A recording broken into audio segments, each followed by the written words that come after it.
So you mentioned earlier that you got this role by going to a casting call. So yes. My question is, how do you get on the forefront of these new and up and coming shows? Like, how do you find out about the casting calls?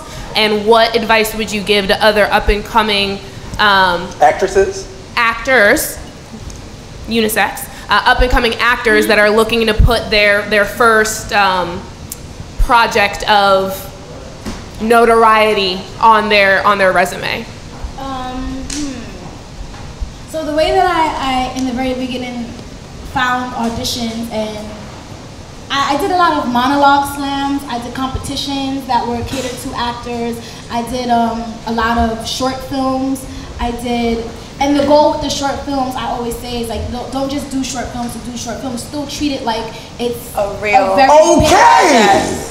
big project. Like, make sure the director's good, the producers are good, everyone's organized, make sure that, you know, because you still want to eventually get to a place where you brand yourself, and you want to get to a place where you have work on the resume that you can use for footage and that you can send out to managers and agents. And so I really say take that seriously. My goal was also to be in film festivals, and when you get those accolades, then you have people who respect you a little bit. When you get into like Cannes and Urban Worlds and stuff like that, people want to listen to you. They say, oh, okay, well, you're not doing anything on the Hollywood level, but you're still notable. As far as what I would give as advice, I would say I have three main things that I say. One is create your own content. Okay. So you want to be able to control the thing that is out there, especially if you don't have anyone working or advocating on your behalf. You have to present yourself a certain way, so the best way to do that is to create your own content. The second thing I would say is to really learn yourself. Okay.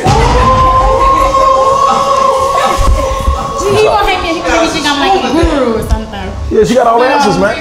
Yeah, but yeah, learn yourself. You really want to take those experiences and those life lessons and those hardships and those struggles with you on set. You're gonna have a various amount of different ways you can play one person, and that's a good thing, because you want to be able to offer them one thing during the regular audition, and if you get a call back, probably another thing, you know, just so they can see the versatility in you.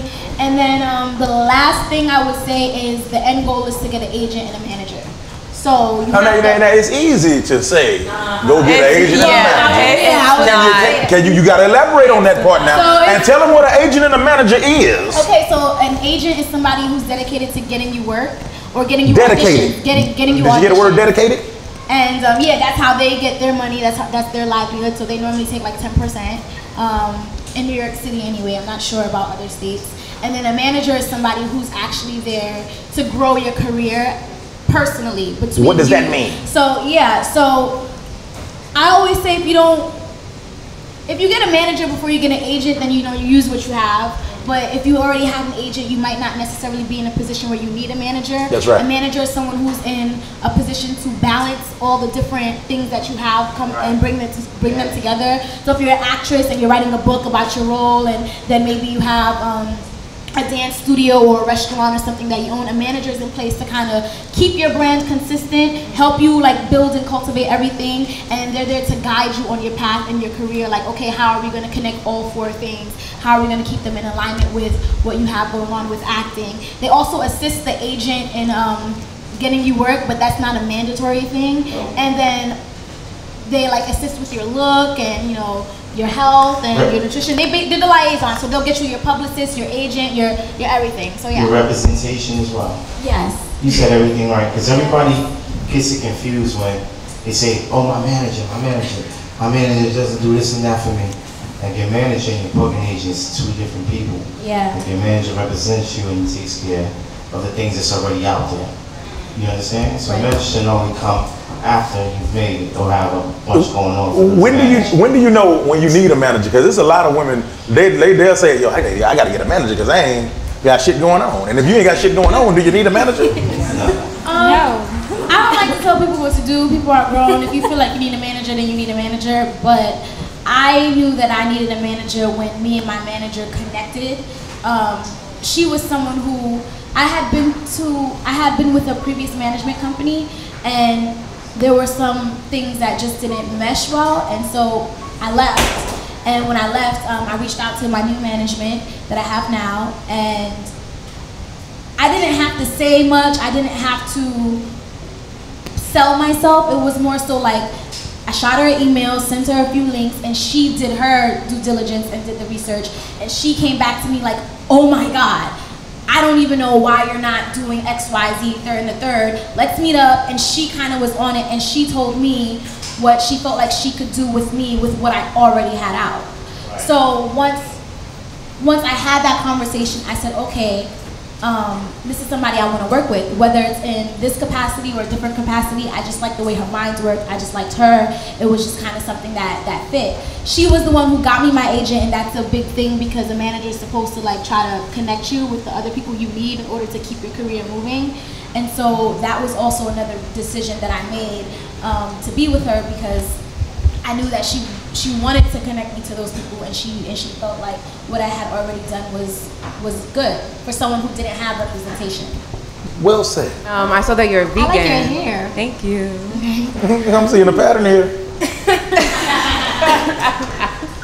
So I saw that you're a vegan, and I was curious because I'm kind of transitioning into that. I'm pescatarian right now. Awesome. But like, you're so thick, your body is like, you're bomb.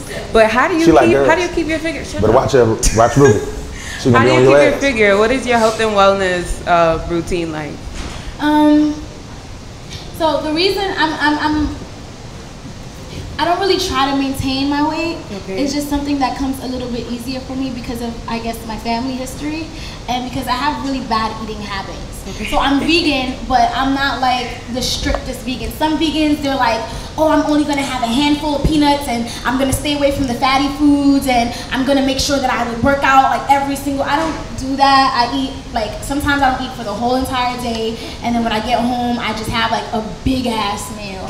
And it's a big huge smoothie with a whole bunch of bananas, and and then I go right to bed. And so that's something that, one, it can slow down my metabolism. Two, I'm not dancing as often anymore because I was in like 2 car accidents. And so, no, Jesus. I'm just happy I'm alive. I'm happy you alive. Y'all give it up for being alive. But so yeah, I'm not someone who's super picky. So for me, it's easy for me to keep my weight as it is, just because I'm doing things that naturally will keep your weight up, like my metabolism being slower, and eating fatty foods. Like, I bust down avocados like it's nothing. I eat like a whole, like, screw a handful of peanuts. I eat peanuts, a whole big jar of peanuts. Like, that's what I do because I have a huge appetite moving from one location to another location to another location. But to stay healthy, I would say, you want to make sure that you're paying attention to your portion sizes. You want to make sure that you are doing some type of cardiovascular routine, just so that you can get your heart rate up and your blood flowing. We've been trying to help y'all for so damn long. Nobody listens to me. Okay. Right, and then I will also make sure, you maintain.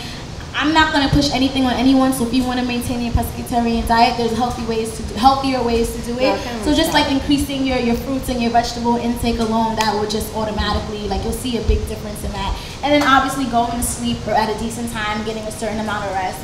Basically what everyone already says. It's just hard to really do. That's right. I'm also a dancer first, so my body is just like, it holds things in a certain place over like years and years of training. So, right, okay.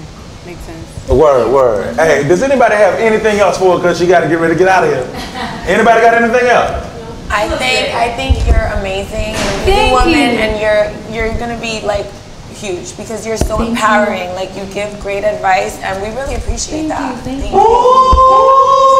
you want to say anything to Party and Bullshit before we get up out here? Thank you guys for having me. I have HBO's The Deuce coming out September 10th. I saw that. I play Bernice. It's about the porn industry and the rise of that in the 70s. Hold on, you playing Bernice Baker? No, man. There's other Bernices, Chad. There's other Bernices. It's another Bernice. She plays a character named Bernice. Oh, okay, I got you. Which is a really good show. Actually, they were showing. You were able to see a sneak peek of the season. Like, she do porn? Yeah. I want to see that. So yes, the first episode is out Gyllenhaal right in it? It seems like Maggie Gyllenhaal is in it. And James Franco and Dominique Fishback. Okay. So I mean, that Method Man is also in it. Shout out to Meth. He's okay. You out here winning out here. Wait. Man, we didn't even get to ask you, where are you from? I'm from Brooklyn. She look like she was from It's Brooklyn. A lot of Brooklyn. Hey, y'all give it up for one more time, man. Just say